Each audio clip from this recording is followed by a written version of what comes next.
नमस्कार दोस्तों, एक बार फिर से बहुत बहुत स्वागत है आप सभी का मेरे YouTube channel AYT India academy पर।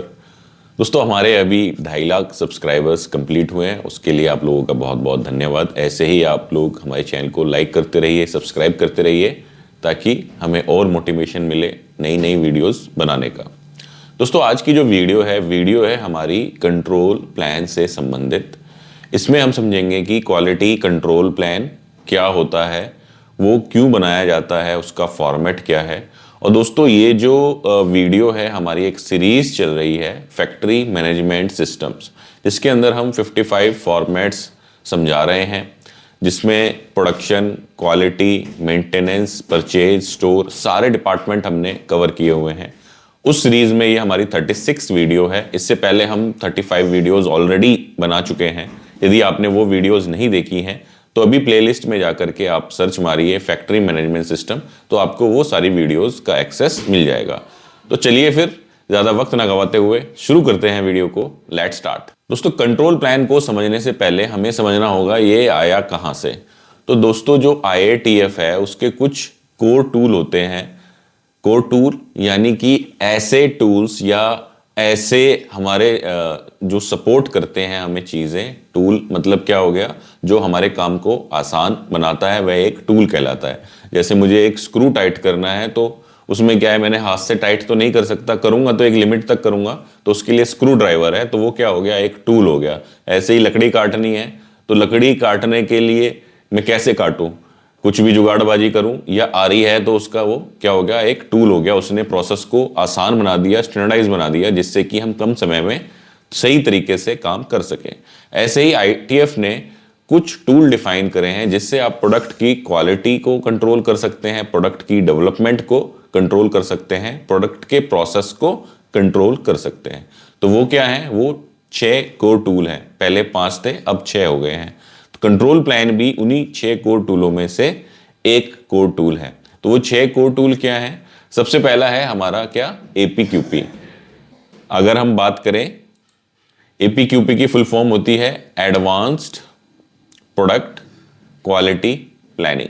ये जो कोर टूल है ये क्या है, डेवलपमेंट स्टेज पे तैयार किया जाता है। जब हम प्रोडक्ट का नया ऑर्डर आता है तो वो डेवलप कैसे करेंगे उसको, जिससे कि वो सही क्वालिटी का प्रोडक्ट हमारा बन करके तैयार हो, वो हम APQP के अंदर करते हैं। उसके बाद है हमारा क्या, कंट्रोल प्लान।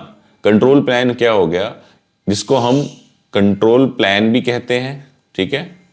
कुछ लोग इसको क्वालिटी कंट्रोल प्लान भी कहते हैं, QCP, और कुछ लोग इसको बोलते हैं QAP, क्वालिटी एश्योरेंस प्लान। तो ये सारे के सारे चीज़ें एक हैं।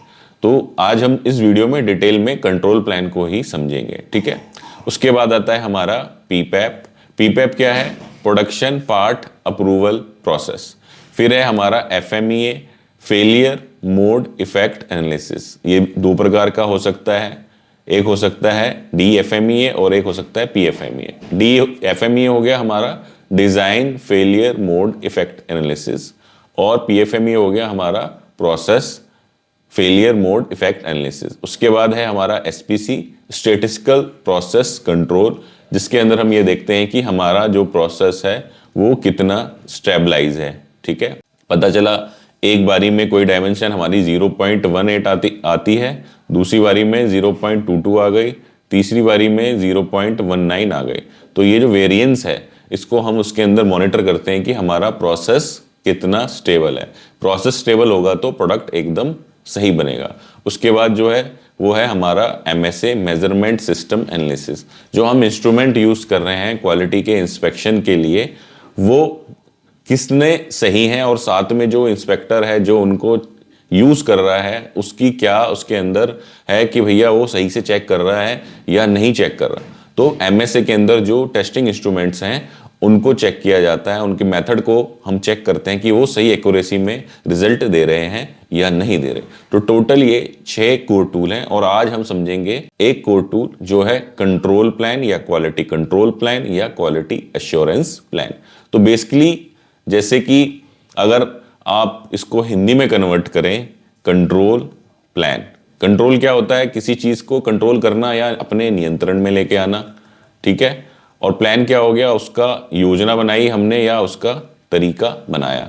तो बेसिकली क्या है, कंट्रोल प्लान क्या है, एक ऐसा प्लान है या ऐसा फॉर्मेट है स्टैंडर्डाइज, जिसके अंदर अगर हम कोई प्रोडक्ट बना रहे हैं तो वो प्रोडक्ट सही बने, ठीक है, उसमें जो है क्वालिटी की रिजेक्शंस ना आए। आपने देखा होगा यदि आपके यहाँ पे कंट्रोल प्लान इंप्लीमेंटेड नहीं है तो पार्ट बन जाते हैं, बाद में पता चलता है यार ये डायमेंशन तो इतनी बननी थी। वो कैसे पता चला? क्योंकि वो किसी प्रोग्रामर के दिमाग में सेट है या सुपरवाइजर के दिमाग में या उस्ताद जी के दिमाग में सेट है, तो उन्हीं को पता है कि इसकी डायमेंशन कितनी बननी थी। तो उसने जो है अपने आइडिया से बता दिया, सामने वाले ने सुन कुछ लिया, उसने बताया ये इतना बनेगा, सामने वाले ने कुछ और सुन लिया और बन गया और पार्ट हमारा रिजेक्ट हो गया। वहीं अगर हमारे पास कंट्रोल प्लान हो तो वो क्या हो गया, उसके अंदर स्टार्ट से लेके एंड तक पूरा प्रोसेस डिफाइन होता है कि भाई वो कैसे हम उस प्रोडक्ट को बनाने वाले हैं। तो उसका भी अभी डिटेल में हम देखेंगे पूरा फॉर्मेट, ठीक है। तो आपके लिए कंट्रोल प्लान एक ऐसा डॉक्यूमेंट है, अगर उसको सही तरीके से लागू कर लिया जाए तो हमारा पार्ट जो है वो रिजेक्ट नहीं होगा या उसके रिजेक्ट होने के जो चांसेस हैं वह बिल्कुल कम हो जाएंगे, ठीक है। वो कैसे कम होंगे? क्योंकि उसके अंदर कुछ ऐसे कंपोनेंट्स डले होते हैं, कुछ ऐसे चीजें होती हैं जिससे हम उस प्रोडक्ट को कंट्रोल करते हैं। तो सबसे पहला क्या होता है, उसके अंदर प्रोडक्ट या प्रोसेस का नेम लिखा होता है, ठीक है। अगर उसके अंदर 10 ऑपरेशन है, किसी भी प्रोडक्ट के अंदर 0 2 ऐसे करके टोटल 10 ऑपरेशन है, तो 10 के 10 कंट्रोल प्लान के अंदर मेंशन होने चाहिए। फिर क्या पता चलता है, उसके अंदर एक प्रोसेस का सीक्वेंस भी डिफाइन होता है कि भाई पहले ये वाला प्रोसेस होगा, जैसे पहले रॉ मटेरियल कटिंग होगा, फिर वो सीएनसी मशीन पे टर्निंग के लिए जाएगा, फिर वो फॉर एग्जांपल वीएमसी पे जाएगा मिलिंग के लिए, फिर वो किसी एमएनटीआर मशीन पे जाएगा ड्रिलिंग टैपिंग के लिए, फिर वो सरफेस ग्राइंडर पे जाएगा। ऐसे करके उसके अंदर सारे के सारे जो प्रोसेसेस हैं वो डिफाइन होते हैं। देन आता है प्रोडक्ट की कैरेक्टरिस्टिक्स, कि प्रोडक्ट के क्या पैरामीटर्स हैं, कि जैसे कोई मुझे अगर बुश बनाना है तो उसके क्या पैरामीटर हैं, कि उसकी ओडी कितनी रहेगी यानी कि आउटर डाया, ठीक है, विद टॉलरेंस, ठीक है, आईडी कितनी रहेगी विद टॉलरेंस, ठीक है, उसके बाद में जो सरफेस फिनिश है वो कितनी रहेगी, उस पर कोटिंग मांगी है या नहीं मांगी है, वो सारी की सारी चीजें किसमें डिफाइन होती हैं, कंट्रोल प्लान के अंदर डिफाइन होती हैं।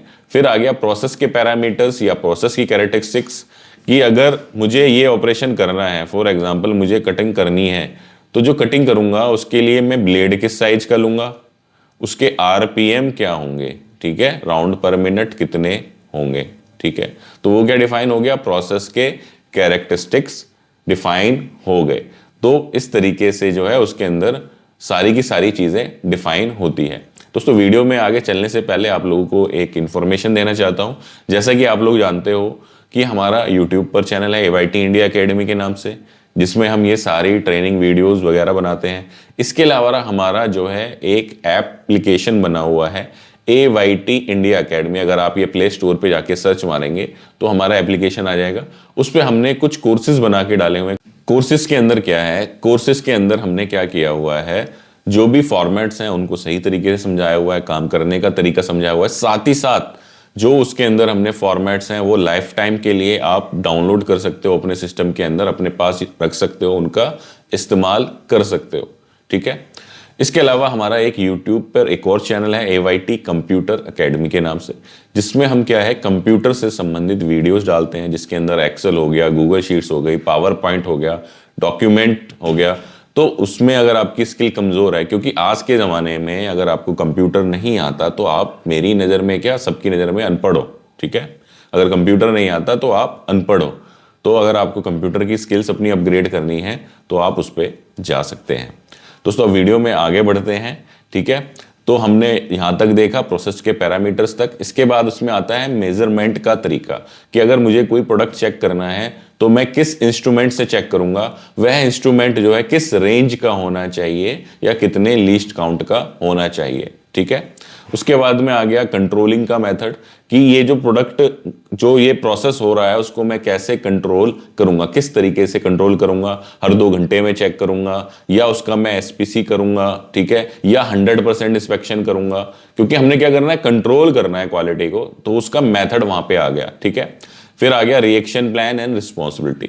रिएक्शन प्लान और रिस्पॉन्सिबिलिटी क्या हुआ, कि अगर कोई फेलियर होता है, फॉर एग्जाम्पल कोई प्रोसेस मेरा फेल हो गया और वहां पर जाके जो है प्रोडक्ट खराब हो गया, टोटल 10 ऑपरेशन है उसमें से 8वें पे जाके मेरा प्रोडक्ट फेल कर गया, तो उस केस में मुझे रिएक्शन प्लान क्या है, किसको इन्फॉर्म करना है, क्या एक्शन लेना है, वो उसमें डिफाइन होता है। अब आपकी स्क्रीन पे जो है फॉर्मेट एक आ चुका है कंट्रोल प्लान का, ठीक है, उसको अब स्टेप बाय स्टेप डिटेल में समझ लेते हैं। ठीक है, ये क्या किया है हमने, इसको टेबुलर फॉर्म में बना दिया आपको इजी समझाने के लिए, फिर मैं बाद में आपको एक्चुअल जो फॉर्मेट है जिसके अंदर ऊपर डिटेल भी होती है प्रोडक्ट वगैरह की, वो भी आपको समझा दूंगा। तो सबसे पहले आ गया हमारा सीक्वेंस नंबर या प्रोसेस नंबर 10, 20, 30, 40, 50। ठीक है, प्रोसेस हो गई क्या, कटिंग। ठीक है, जो मैंने बोला था कि उसमें पीएफडी बना होता है, प्रोसेस फ्लो डायग्राम हो गया कि प्रोसेस सीक्वेंस चल रही है ना, पहले कटिंग होनी है फिर ड्रिलिंग होनी है। फिर होगी मशीन, कौन सी मशीन पे होगा, सीएनसी कटिंग मशीन पे होगा। ठीक है, ये किस पे होगा, सीएनसी ड्रिलिंग मशीन पे होगा। ठीक है, दो ही को समझेंगे, उसी से आपको पूरा क्लियर हो जाएगा। प्रोडक्ट की कैरेक्टरिस्टिक्स क्या हो गई, ठीक है, और प्रोसेस की। प्रोडक्ट की क्या हो गई, लेंथ, ठीक है, यहां पे आ गया 100 mm plus minus 0.5 mm width और स्क्वायरनेस। ठीक है, स्पेशल कैरेक्टरिस्टिक है या नहीं है, यानी कि ये कोई जो अपना डायमेंशन है वो क्रिटिकल है या नहीं है। ठीक है, तो क्रिटिकल है तो सी लिखा होगा और नॉर्मल है तो एस लिखा होगा, सिग्निफिकेंट है। मतलब कंट्रोल तो सारे ही करने हैं, लेकिन अगर ये वाला डायमेंशन कंट्रोल नहीं किया तो पार्ट तो 101% कस्टमर एंड पे जाके फिट ही नहीं होगा और रिजेक्ट हो जाएगा। ठीक है, स्पेसिफिकेशन या टॉलरेंस यहाँ पे डाल दी कि 100 प्लस माइनस 0.5 mm। ठीक है, उसके बाद में आ गया प्रोसेस के पैरामीटर, ये हो गए किसके, प्रोडक्ट के। अब हो गए प्रोसेस के पैरामीटर। प्रोसेस के पैरामीटर क्या है, फीड रेट 200 होना चाहिए। ठीक है, आरपीएम क्या होना चाहिए, 1500, कटिंग डेप्थ 5 mm, टूल का angle 90 degree plus minus 0.2 degree. तो ये प्रोसेस, अगर हमारा प्रोसेस ठीक है तो प्रोडक्ट सही बनेगा ही बनेगा। अगर मैं प्रोसेस को सही से फॉलो नहीं कर रहा तो प्रोडक्ट भी मेरा फेल कर जाएगा। इसके बाद में है हमारा मेजरमेंट मेथड। ठीक है, मेजर कैसे करेंगे इस चीज को, वर्नियर कैलिपर से, वर्नियर कैलिपर से एंगल गेज से। ठीक है, उसमें आ गया फिर कंट्रोल मेथड कि ये क्या कर रहे हैं, हम यहाँ पे 100% इंस्पेक्शन कर रहे हैं कि हर पीस की लेंथ चेक कर रहे हैं, ये मेरा कंट्रोल मेथड हो गया। ठीक है, फ्रीक्वेंसी क्या हो गई, एवरी पार्ट। ठीक है, कौन करेगा, ऑपरेटर करेगा। ठीक है, और इस पे यहाँ पे हम क्यूए भी लगा सकते हैं कि क्वालिटी एश्योरेंस ऑपरेटर या इंस्पेक्टर, या क्यूसी लगा सकते हैं, क्वालिटी कंट्रोलर भी इस काम को करेंगे। ठीक है, दूसरा क्या है, कटिंग डेप्थ क्या डाला हमने यहाँ पर, ये जो विड्थ है उसके लिए 1 पीस पर बैच करना है। ठीक है, टूल एवरी पार्ट का। तो जिस हिसाब से क्रिटिकलिटी बढ़ रही है उस हिसाब से चेंज होता जा रहा है कंट्रोल मेथड। ठीक है, फिर आ गया रिएक्शन प्लान, अगर ये पार्ट फेल हुआ है तो स्टॉप करना है मशीन को, रिप्लेस करना है टूल को, रीचेक करना है लेंथ को। ठीक है, तो इस तरीके से पूरा कंट्रोल प्लान टिल डिस्पैच तक हमारा डिफाइन होता है, जिसके अंदर आप जाकर के पूरा का पूरा सीक्वेंस अपना सेट कर लो। अगर आपने ढंग से कंट्रोल प्लान अपने प्रोडक्ट का बना दिया और उसको हमने डिस्प्ले कर दिया, डिस्प्ले भी करना होता है। डिस्प्ले कहाँ करना है, डिस्प्ले करना है मशीन के ऊपर या स्टेशन के ऊपर। और डिस्प्ले करने के लिए क्या करेंगे, इसको कंट्रोल प्लान को हम मान लो 10 हैं तो 10 टुकड़ों में तोड़ देंगे, और उसको तोड़ने के बाद उसको क्या बोलते हैं, हम पीसीएस बोलते हैं, प्रोसेस कंट्रोल शीट। ठीक है, कुछ लोग इसको ओपीएस भी बोल देते हैं, ऑपरेशन स्टैंडर्ड। तो वो क्या है, कंट्रोल प्लान का ही टूटा हुआ रूप होता है। ठीक है, क्योंकि अगर हम हर मशीन पे सारे के सारे ऑपरेशन लगा देंगे तो बंदा कंफ्यूज हो जाएगा। जहां पे कटिंग हो रही है सिर्फ वहां पे कटिंग वाला ही पार्ट लगा होगा विद ड्राइंग, तो बंदे को पता है कि भाई मुझे ये इसके अंदर ऑपरेशन करने हैं और वो उस हिसाब से करेगा। अब जो है डिफाइंड फॉर्मेट जो है वो एक बार देख लेते हैं, जिससे कि आपको और ज्यादा क्लैरिटी आ जाए कंट्रोल प्लान कैसे दिखता है। ठीक है, इसके अंदर क्या है, प्रॉपर ऊपर फॉर्मेटिंग आ गई हमारी, यहाँ पे कंट्रोल प्लान, उसका नंबर, ठीक है, उसका पार्ट का नाम, पार्ट क्या है, बुश है, पार्ट का नंबर, यहाँ पे कस्टमर का नाम डालेंगे, मॉडल नंबर डालेंगे, मॉडल नंबर क्या हो गया, पार्ट का नंबर हो गया। ठीक है, फिर यहाँ पर हमने डाल दिया रिवीजन। रिवीजन क्या है, 00, अगर ये कंट्रोल प्लान रिवाइज होगा तो 001 हो जाएगा। ठीक है, और ये कंट्रोल प्लान नंबर हो गया CP16, ये डॉक्यूमेंट नंबर है, ये कंट्रोल प्लान नंबर है। डॉक्यूमेंट नंबर क्या हो गया, इस फॉर्मेट का नंबर हो गया कि कंट्रोल प्लान का फॉर्मेट का मेरा नंबर ये है। अब कंट्रोल प्लान बहुत सारे बन सकते हैं, 100 बन सकते हैं, अगर 100 पार्ट हैं, 50 है तो 50 पार्ट बन सकते हैं। तो अगर उसको हम सेम नंबर से ट्रेस करेंगे तो ट्रेस नहीं हो पाएगा। तो एक हम मास्टर लिस्ट अलग से कंट्रोल प्लान की बना लेंगे, जिसमें ये डाल देंगे 001 जो मेरा कंट्रोल प्लान है इस वाले पार्ट का है, 002 इस पार्ट का है। कुछ लोग क्या करते हैं, यहाँ पे जैसे ये बुश है मेरा, ये वाला पार्ट नंबर है, ये डाल दिया CP006 ऑब्लिक में पार्ट नंबर भी डाल दिया, ताकि उसको सर्च करने में इजी रहे। ठीक है, उसके बाद जब ये किस किस ने बनाया, यहाँ पर उनके नाम आ गए, टीम के नाम आ सकते हैं और की पर्सन्स के भी नाम आ सकते हैं। ठीक है, अब यहाँ पर आ गई जो है हमारी कोर टीम कि किस किस ने इस पे काम किया। अब है यहाँ पर ऑपरेशन नंबर्स चल रहे हैं हमारे, OP10, 20, 30, 40, 50, जो मैं अभी आपको फॉर्मेट्स में दिखा रहा था। ठीक है, अब आगे जो है लगभग वही सेम चीज़ें हैं, जैसे यहाँ पे डाल दिया हमने कि प्रोसेस क्या है, रॉ मटेरियल आया, इसका मशीन डिवाइस क्या है, अप्रूव्ड वेंडर से आना चाहिए। ठीक है, यहाँ से समझते हैं मशीनिंग से। मशीनिंग होगा किस पे, ट्रॉप पे होगा। ट्रॉप में क्या है, डाया और लेंथ। डाया कितना होना चाहिए, 10.5 प्लस माइनस 0.2। कैसे चेक करेंगे, वर्नियर से चेक करेंगे। लेंथ कितनी होनी चाहिए, 12 प्लस माइनस 0.2, वर्नियर से चेक करेंगे। फिर आ गया फीड रेट कितना होना चाहिए, 65 से 70। कैसे चेक करेंगे, इन्होंने बोला मैनुअली, हम कंट्रोल प्लान से जो उसका कंट्रोल पैनल है उससे भी चेक कर सकते हैं। RPM लिखा हमने 700 से 900, तो मैनुअली तो चेक नहीं हो सकता, तो या तो हम स्टॉप वॉच से चेक करेंगे या टैकोमीटर से चेक करेंगे, या फिर जो उसका कंट्रोल पैनल है उसके ऊपर आ रहा होगा कि भैया कितना RPM है। ठीक है, और उसको हमने विजुअली देख लिया। उसके बाद में आ गया कि कंट्रोल कैसे करेंगे, उसके अंदर क्या हो गया, सैंपल साइज, सैंपल का साइज कितना होगा और उसकी फ्रीक्वेंसी क्या होगी। तो हमने क्या किया, 5 पीस करेंगे फर्स्ट पार्ट अप्रूवल पे। जब पहले बार जो पार्ट बनता है जब उसको चेक करते हैं तो उसको FPA बोलते हैं या सेटअप अप्रूवल बोलते हैं। ठीक है, फर्स्ट पार्ट अप्रूवल, जब भी पहली बार प्रोडक्शन चली तो उसको हमने चेक कर लिया, मतलब सेटिंग चेंज हुई, पहली बार प्रोडक्शन मेरी शुरू हुई तो FPA किया, फर्स्ट पार्ट अप्रूवल। ठीक है, उसके बाद साइज क्या किया, जो एक पीस चेक करेंगे हर 2 घंटे के अंदर चेक करना है। कंट्रोल क्या है, इस डॉक्यूमेंट नंबर के अंदर हमने उसको रिकॉर्ड करना है। रिस्पॉन्सिबिलिटी किसकी हो गई, क्वालिटी इंस्पेक्टर की। रिएक्शन फाइल क्या हो गया, होल्ड करना है और उसको रिजेक्ट करना है। तो इस तरीके से यहाँ पर टिल डिस्पैच तक हमारा जो है कंट्रोल प्लान वो चला जाएगा। दोस्तों, अगर आप लोग यहाँ तक वीडियो देख रहे हैं तो कमेंट बॉक्स में यस लिखना ना भूलें, जिससे हमें पता चलता है कि कौन कौन लोग हमारी कंप्लीट वीडियो देख रहे हैं। क्योंकि आजकल रील्स का ज़माना है, तो लोग तो बस 30 सेकंड में बस उनको मजे लेने हैं, 30 सेकंड में डांस देखा, काम खत्म।